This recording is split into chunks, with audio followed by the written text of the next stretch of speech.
Hey, welcome back to Patriot Podcast. I'm your host. Now, there's a lot of stuff going on as for the Israel-Iran war.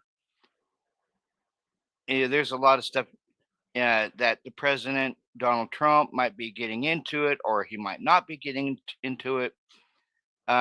He's saying, just give me 2 weeks. Just give me 2 weeks. His 2 weeks line is infamous. Question of the hour. Will the United States get involved in the conflict between Israel and Iran? At the White House today, Team Trump said, in effect, stand by for the next 2 weeks. Here's the press secretary.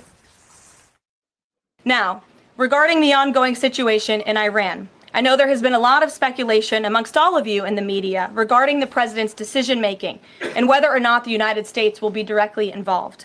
In light of that news, I have a message directly from the president, and I quote, "Based on the fact that there's a substantial chance of negotiations that may or may not take place with Iran in the near future, I will make my decision whether or not to go within the next 2 weeks." That's a quote directly from the president for all of you today.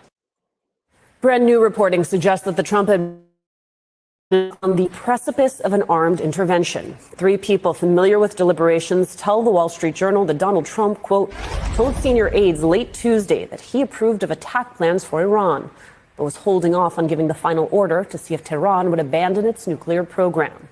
Trump is hoping that threatening to join Israel's strikes on Iran will compel Tehran to meet his demands. In public, at least, the Iranian regime remains defiant, saying that they will not negotiate and will retaliate if the U.S. launches airstrikes. The Pentagon already playing out what could happen next. The New York Times reporting officials are considering all of the ways Iran could retaliate. One possibility, according to officials, quote, Iran retains the naval assets and other capabilities it would need to shut down the Strait of Hormuz, a move that could pin any U.S. Navy ships in the Persian Gulf, American military officials say. In meetings at the White House, senior military officials have raised the need to prepare for that possibility after Iranian officials threatened to mine the strait if the United States joined Israel attacks on the country. And that could have severe economic consequences, too. The Times reporting a quarter of the world's oil passes through it, so mining the choke point would cause gas prices to soar. Meanwhile, Israel and Iran continue to trade strikes. A major hospital in southern Israel took a direct hit from an Iranian missile. At least 40 people were injured. Israeli Prime Minister Benjamin Netanyahu calling it the work of a, quote, criminal regime. That is where we start today with New York Times Pentagon correspondent and MSNBC contributor Helene Cooper. And joining. How is it a criminal regime when Israel struck first? Israel is the one that bombed them first. So how is it a criminal regime? Joining me, David Frum, staff writer for The Atlantic and host of the show, U.S. Senator, MSNBC political analyst Claire McCaskill. All right, Helene, let's start with you. What does your reporting tell you about what Donald Trump is considering? Well, he's looking high, and thanks for having me.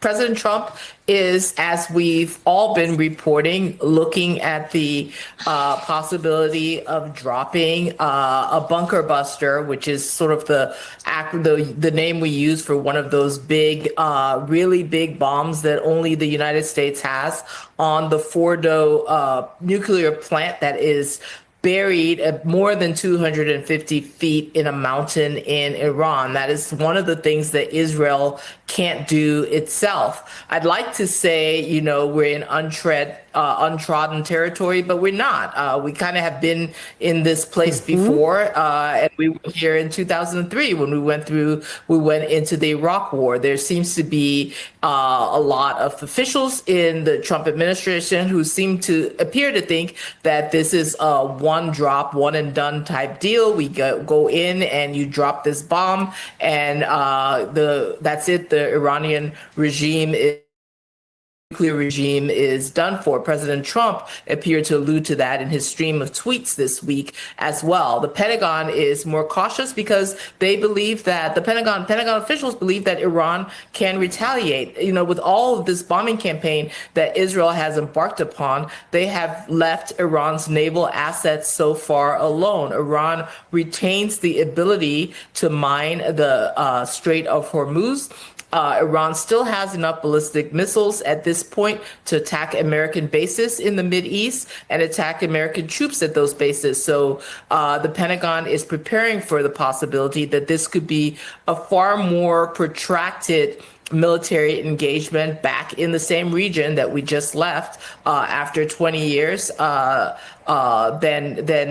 President Trump seems to be alluding to. Helene, you laid out a series of differentials for us. There's also a differential in. But see, here's the thing, though. Iran wouldn't be launching missiles at Israel if Israel hadn't started bombing Iran first. That's the thing here. And even Tulsi Gabbard, back in March, in front of a Senate hearing, said that as per intelligence goes, Iran is not seeking a nuclear weapon. The Ayatollah discontinued that back in 2003. But since 2001, you've had Benjamin Netanyahu saying that, oh, they're so close to getting a nuclear weapon. They're so close. They're so close. But he's been saying that since 2001. And Benjamin Netanyahu was the one that thought it would be a good idea for the U.S. to go in there and kill Saddam Hussein.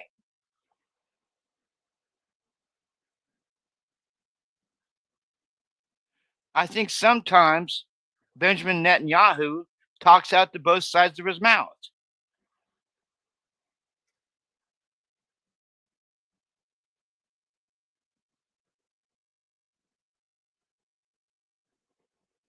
How different members of this administration are assessing the threat. There's reporting that CIA Director John Ratcliffe has been arguing that Iran is very close to having a nuclear weapon. This is from the Washington Post. Quote, Ratcliffe used a football analogy in a closed-door Senate Appropriations Subcommittee hearing Tuesday to argue that the formal U.S. intelligence assessment that Iran has not decided to build is Meduse. Quote, it's like saying a football team marched 99 yards down the field, got to the 1 yard line, and they don't have the intention to score. One of the people quoted him as telling lawmakers. Helene, does that square with Tulsi Gabbard saying back in March that Iran has not decided to build a nuclear weapon, which to our understanding is still the current assessment of the intelligence community?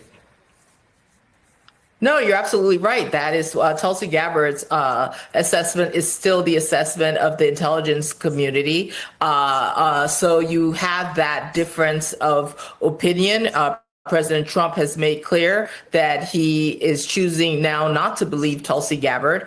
So we'll see how long that lasts. I've been covering this issue since 2006. And the number of stories and the number of times I have heard officials say that Iran is 1 month, 2 months, 3 months, 2 years, they're right at breakout is about for the length of time I've been covering this issue. I've heard this over and over and over again, and I think it becomes a case of when does the United States and when does Israel decide that they are ready, they're not willing to wait out or to allow negotiations to play out any longer. You will recall that there was a nuclear agreement with Iran that President Obama struck that President Trump then turned around and pulled the United States out of. So we are where we are, and I think it's going to be a decision that'll be made by President Trump, and he seems to be. Which was another major mistake. He should have never pulled us out of that nuclear agreement back in 2018. Just because it was Obama's deal, he wanted to pull out of it and rip it to shreds.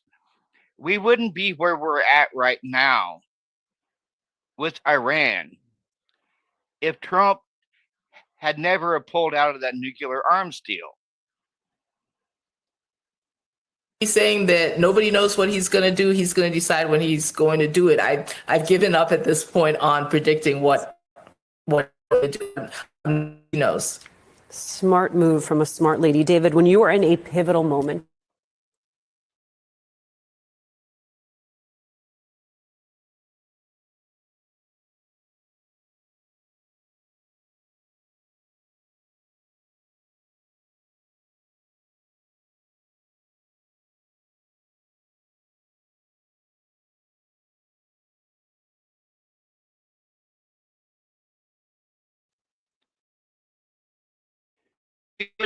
This problem right now, guys, we wouldn't if Trump wouldn't have never pulled out of that nuclear deal back in 2018.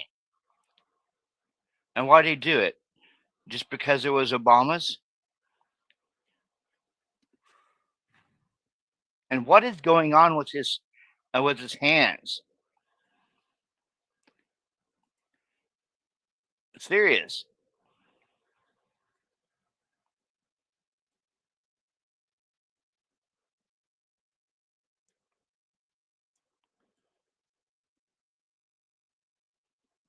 What's going on with his hand?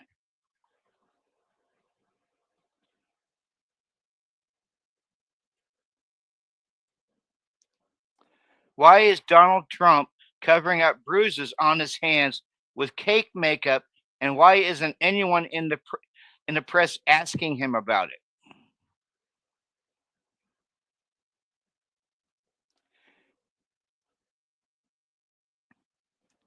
And just like he posted this today,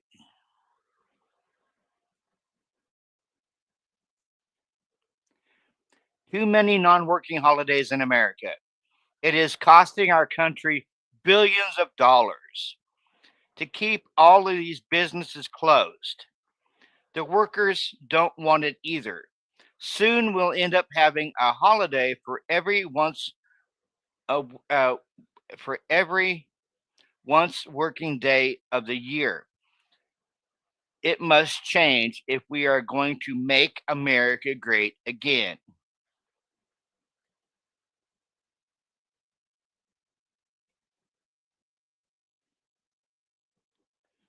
Like, seriously, what is wrong with this guy? And yes, I know Joe Biden's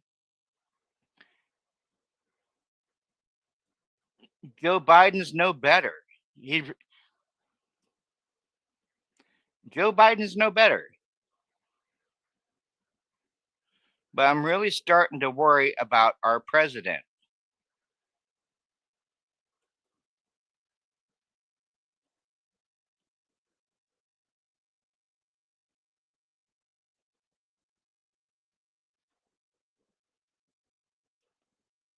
I am. I'm starting to worry about our president.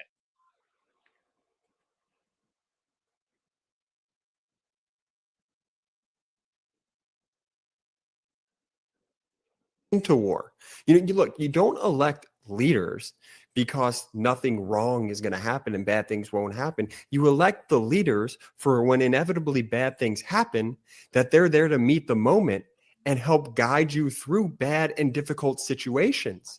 But what we have right now is this kakistocracy. It's the most incompetent people running the government. You see Caroline Leavitt up there.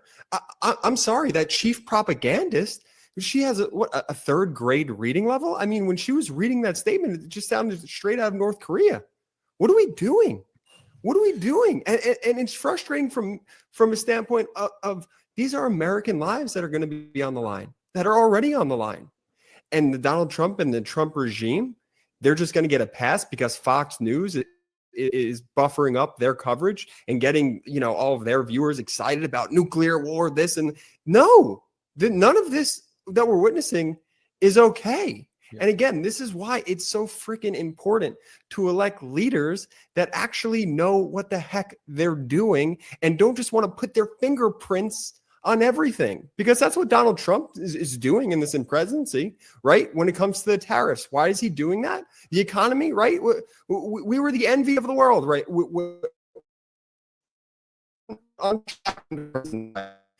Trump comes in.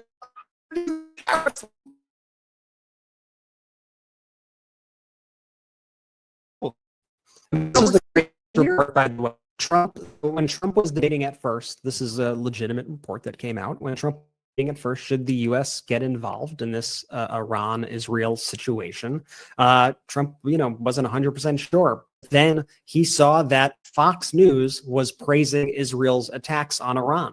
And he liked the images of war. He liked the images of the bombs raining down on Iran. And Fox was saying how brilliant of a campaign it was because Israel was taking out the top military, the top leaders in Iran and nuclear scientists. And Trump wanted to feel like he was part of it. And so Trump went all in because of the way it looked on Fox News. And that's what you see. And I just want to show you this clip, just like for context, because we're not making this up here, right?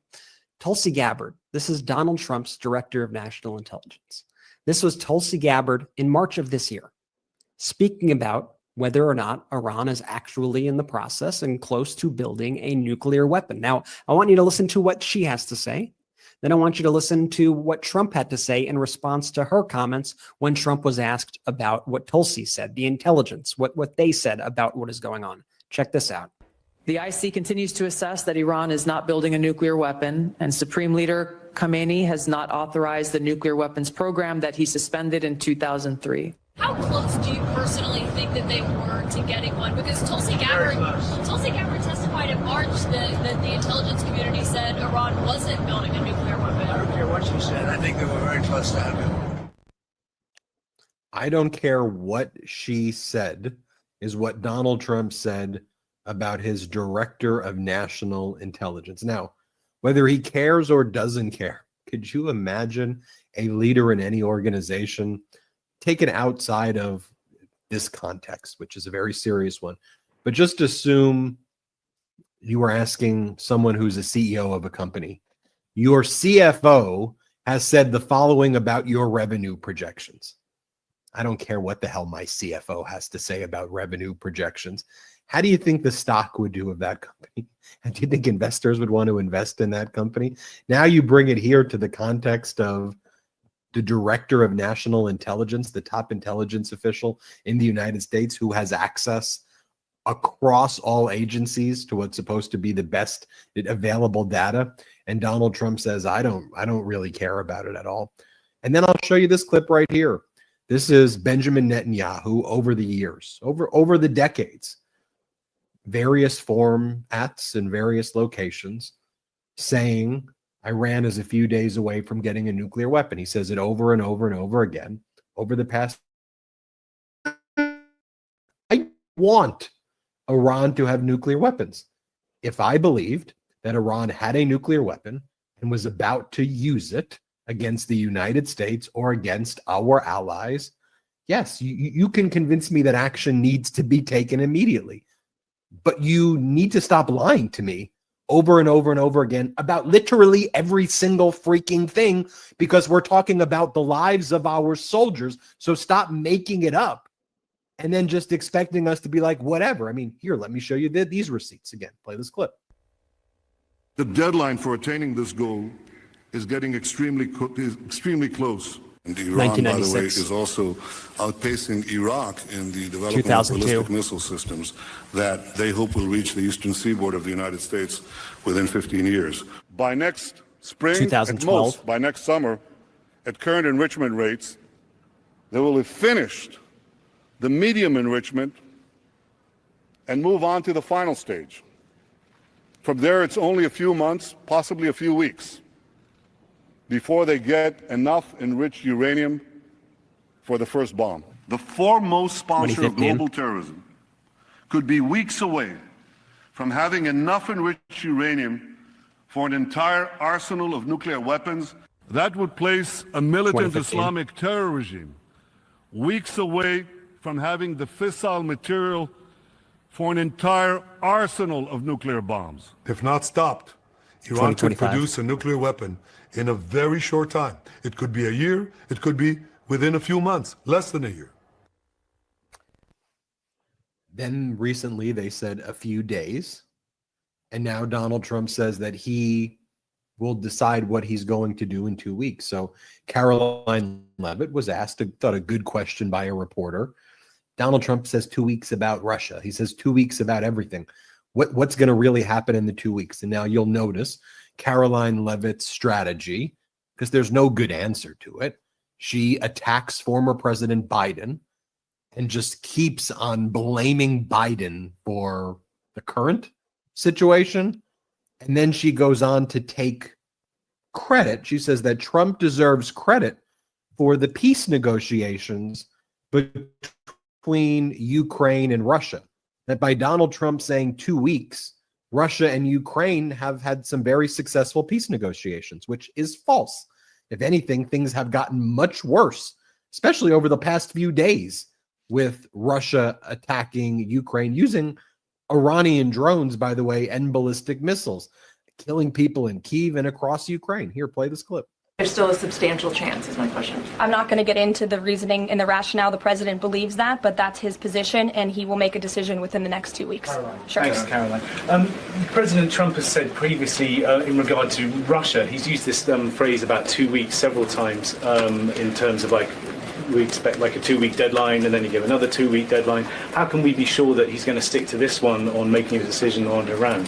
Well, in those deadlines, as you've seen in respect to Russia, Ukraine, might I add, these are two very different, complicated global conflicts, as you know, that the president inherited from our previous incompetent president in the weakness of the previous administration. And the president has spent a tremendous amount of time and effort cleaning up these crises that were caused by the last administration's just complete dereliction of duty on the world stage and American weakness. Now we have American strength again. With respect to Russia and Ukraine, because of that American strength and the president's leadership, we have seen these two sides engage in direct negotiations. And the last time the president said 2 weeks, you saw Russia and Ukraine have direct negotiations for the first time in years. And so the president is always interested in a diplomatic solution to the problems and the global conflicts in this world. Again, he is a peacemaker in chief. He is the peace through strength president. And so if there's a chance for diplomacy, the president's always going to grab it. But he's not afraid to use strength as well, I will add. Francesca. I don't even know what you're adding other than being a horrible human being to the world, adding your existence as just a vile and horrible, lying human being. I mean, to pivot that to attack former President Biden when the simple question was, what are you going to do in the next 2 weeks? That was the question. And then she says, attacks Biden. And then she says that there was some great conversations that happened between Ukraine and Putin as a result of Donald Trump saying 2 weeks. You know, the Trump 2 week scam, because Trump says, like, I started off by showing the E. Jean Carroll video for a reason, because at his core, Donald Trump is a sexual abuser.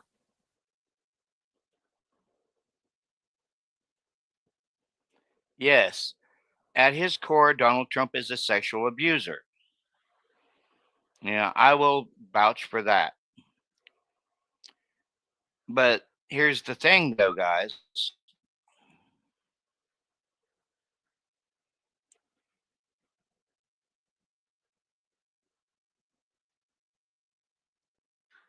The only reason why Iran is bombing Israel, or I should say launching missiles at Israel, is because Israel bombed them first.